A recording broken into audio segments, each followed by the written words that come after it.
Did you know a 68-year-old from Dallas died in his sleep last week, leaving his family stunned? He seemed healthy, active, with no major issues. Just a regular guy enjoying his retirement. But the truth is, after 65, 5 common bedtime habits can silently turn deadly, raising your risk of heart attacks, strokes, or never waking up. In the next 18 minutes, I'm revealing these habits, some you're probably doing right now, and exactly how to fix them to protect your health. Stick with me. The last one might shock you. Let's dive in. Number 1. Eating heavy meals too close to bedtime. Imagine it's 8 p.m. in Chicago, and you're sitting down to a classic Midwest dinner. Meatloaf smothered in gravy, creamy mashed potatoes, and a warm slice of apple pie with a scoop of vanilla ice cream. It's comforting, familiar, and leaves you feeling full as you settle onto the couch to watch a Cubs game. But here's the harsh reality. Eating a heavy meal within 3 hours of bedtime is like sending your body into overdrive when it's supposed to be shutting down. After 65, your metabolism slows significantly, by about 10% per decade according to the National Institute on Aging. Your digestive system, once a well-oiled machine, now struggles to process rich, heavy foods late at night. That big meal lingers in your stomach, demanding energy and resources when your body should be focusing on restorative sleep. This can trigger acid reflux, where stomach acid flows back into your esophagus, causing burning pain, coughing, or even choking sensations that jolt you awake. The American College of Gastroenterology estimates that 20% of U.S. adults experience chronic acid reflux, and for seniors, it's even more dangerous. Over time, untreated reflux can erode your esophagus or lead to aspiration pneumonia, a severe lung infection responsible for over 50,000 deaths annually in the U.S., per the CDC. But the risks don't stop there. Late-night eating elevates blood sugar and blood pressure, putting strain on your heart. A 2021 study from the American Heart Association found that seniors who eat large meals after 7 p.m. face a 40% higher risk of nighttime cardiovascular events, like heart attacks or strokes. Picture this. You're in Phoenix enjoying a late taco night with friends. You go to bed at 10 p.m., but your body's still digesting those spicy beef tacos. Your heart rate stays elevated, your blood vessels constrict, and suddenly you're at risk of a cardiac event in the middle of the night. For those with diabetes, 13 million U.S. seniors, per the CDC, late meals can cause dangerous blood sugar spikes, disrupting insulin regulation and increasing the likelihood of metabolic disorders.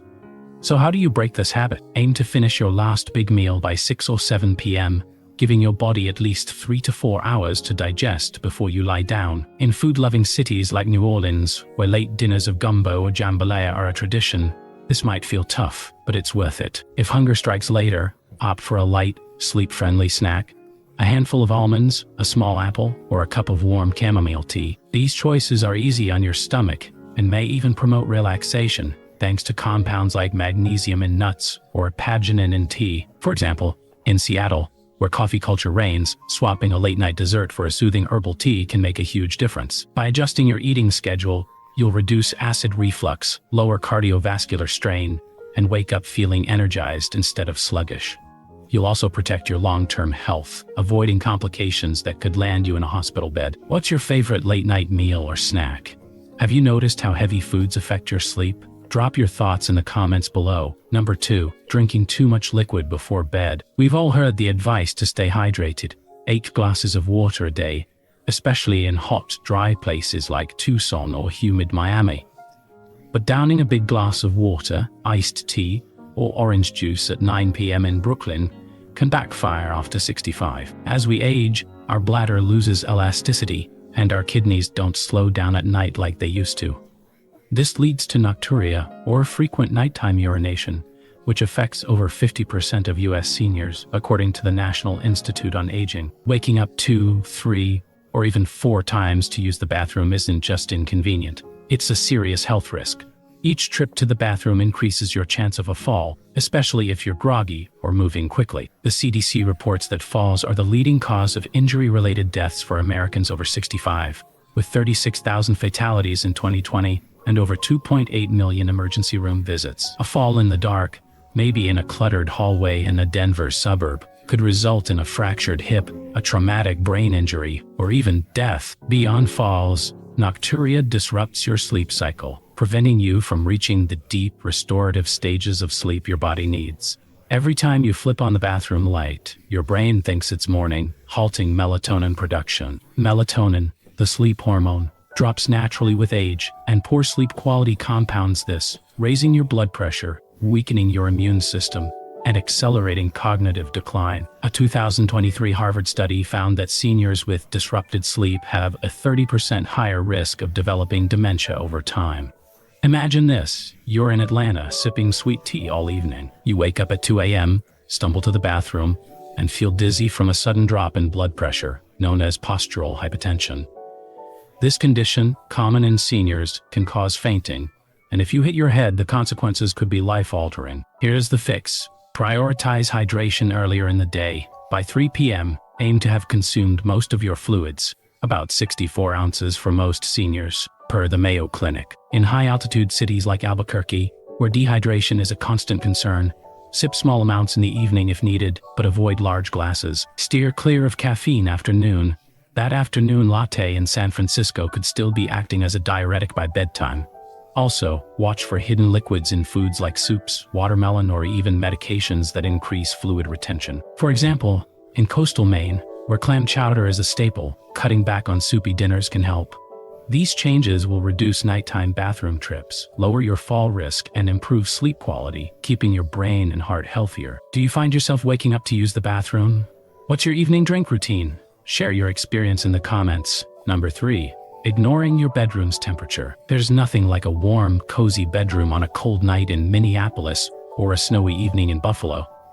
But setting your thermostat to 75 F or piling on thick comforters can turn your sleep sanctuary into a health hazard. After 65, your body's thermoregulation weakens. You sweat less and lose heat less efficiently. Sleeping in a room warmer than 70 F forces your heart to pump harder to cool you down, increasing heart rate and blood pressure. This is especially dangerous for the 37% of U.S. seniors with heart disease, per the CDC. Overheating also causes mild dehydration, even if you don't feel thirsty, which thickens your blood and raises the risk of clots, heart attacks, or strokes. A 2022 study in the Journal of Clinical Sleep Medicine found that seniors in warm bedrooms had a 25% higher chance of nighttime cardiovascular events. Plus, a toasty room prevents deep sleep, leaving you tossing and turning, waking up sweaty, and feeling foggy the next day.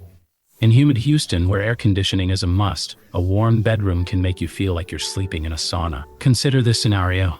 Mary, a 67-year-old retiree in Cleveland, loves her flannel blankets and keeps her bedroom at 78 F in winter. She wakes up drenched, restless, and wonders why she's so tired. What she doesn't know is that her warm sleep environment is disrupting her body's ability to reach REM sleep, critical for memory and immune function. Over time, this could weaken her cognitive abilities or strain her heart, especially if she has high blood pressure, like 70% of U.S. seniors. The National Sleep Foundation recommends keeping your bedroom between 60 and 67 F for optimal sleep. In warmer climates like Miami, use a ceiling fan or open a window for fresh air. Swap heavy synthetic blankets for breathable cotton ones, and wear light moisture-wicking pajamas like those popular in sunny San Diego. For extra comfort in chilly Montana, layer blankets you can peel off if you get too warm. These adjustments promote deeper sleep, reduce cardiovascular strain, and help you wake up refreshed, ready for your morning walk or coffee with friends. How warm do you keep your bedroom? Have you tried cooling it down for better sleep? Let me know in the comments. Hey, if you're finding these life-saving tips helpful, please hit that subscribe button and ring the bell. We're halfway through, and your support keeps us delivering content to help you live healthier and longer. Let's dive into the next habit. Number 4, sleeping in the wrong position. You probably don't give much thought to how you sleep, whether you're sprawled on your back in a Kansas farmhouse or curled up on your side in a Seattle apartment. But after 65, your sleep position can be a matter of life and death. Sleeping flat on your back, a habit for many in rural Idaho or suburban Florida, is one of the riskiest choices. Gravity causes your tongue and throat tissues to collapse backward, narrowing your airway and triggering obstructive sleep apnea. This condition, affecting 24% of U.S. seniors per the American Sleep Association, causes breathing to stop for 10-30 seconds multiple times a night, starving your brain and heart of oxygen. A 2020 study in the Journal of the American College of Cardiology found that untreated sleep apnea doubles the risk of sudden cardiac arrest. Even without apnea, Back sleeping reduces circulation efficiency, especially for those with heart conditions. 48 million US adults, per the CDC, sleeping on your right side isn't ideal either. It puts pressure on your heart, potentially causing fluid buildup in your lungs or legs, a sign of congestive heart failure, which affects 6 million Americans. Take John, a 69-year-old from Pittsburgh. He's always slept on his back, but his wife notices he stops breathing briefly at night, followed by loud gasps. He wakes up exhausted, with headaches and memory lapses, unaware his sleep position is contributing to undiagnosed sleep apnea. If left unchecked, this could lead to a stroke or heart failure. The best position? Sleep on your left side. It optimizes blood flow, reduces heart strain, and minimizes acid reflux, which affects 20% of US adults. In cities like Portland, where damp weather worsens joint pain, place a pillow between your knees to align your spine. Use a body pillow to prevent rolling onto your back and elevate your head slightly with a supportive pillow to keep airways open, especially helpful in high-altitude Denver. These changes can lower your risk of breathing issues, improve circulation, and boost energy levels. What's your go-to sleep position? Have you noticed snoring or breathing problems at night? Share your story in the comments. Number 5. Using electronic devices before bed. In 2025, screens are a way of life. Whether you're scrolling X on your smartphone in Los Angeles, watching Netflix on a tablet in Charlotte, or catching the late news on a TV in Las Vegas. But using these devices after 8 p.m. is a bedtime habit you need to ditch after 65. The blue light emitted by screens suppresses melatonin, the hormone that signals it's time to sleep. For seniors whose melatonin levels already dropped by 50% compared to younger adults, this can delay sleep onset by up to 2 hours, per a 2023 Stanford study. Poor sleep quality raises blood pressure, weakens immunity, and increases dementia risk by 27%, according to the Alzheimer's Association. Beyond light, the emotional stimulation from social media debates, breaking news, or even thrilling shows spikes cortisol, keeping your brain wired. Picture this: you're in St. Louis, arguing about politics online at 10 p.m. You go to bed, but your heart's racing, and you're staring at the ceiling until 2 a.m. This stress can elevate your risk of heart palpitations, or even a nighttime heart attack.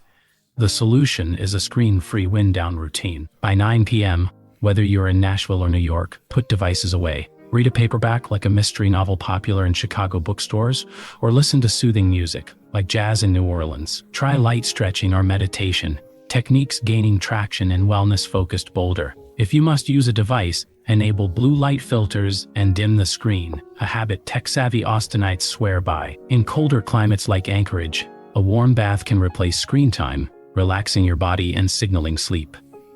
These changes protect your sleep, reduce stress, and lower your risk of cognitive and heart issues. How much screen time do you get before bed?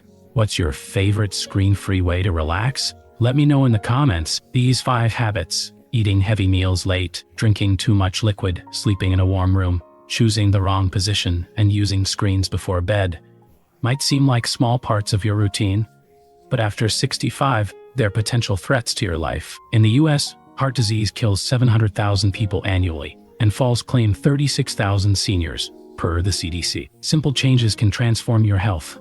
Move dinner to 6 p.m., limit evening fluids, cool your bedroom to 65° F, sleep on your left side, and ditch screens by 9 p.m. Reflect on your habits. Which one surprised you most? Start with one change tonight, maybe in your Tampa condo or Boise ranch house, and track how you feel. Your heart, brain, and body will thank you. Leave a comment with one thing you learned and how you'll apply it. Like, share, and subscribe to keep these tips coming.